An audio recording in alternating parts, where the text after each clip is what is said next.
کہ برا ابن معرور انصاری جو کہ رسول خدا کا صحابی تھا،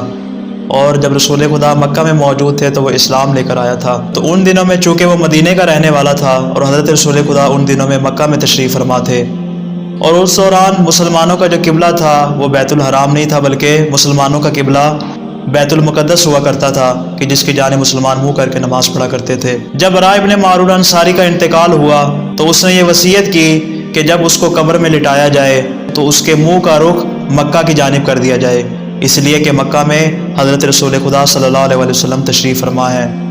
یہ برا ابن معرور انصاری نے اس کام کو انجام دلوایا، اور اس کے بعد یہ لوگوں میں رائج ہو گیا، اور لوگوں نے اسی طریقے کے مطابق عمل کرنا شروع کر دیا کہ جب بھی کسی کو قبر میں لٹایا جاتا تو اس کے چہرے کو مکہ کی جانب کر دیا جاتا، اور بعد میں جب قرآن مجید میں یہ حکم نازل ہوا تو اس میں بھی اسی حکم کو مسلمانوں پر واجب قرار دے دیا کہ جس کسی کو بھی قبر میں لٹایا جائے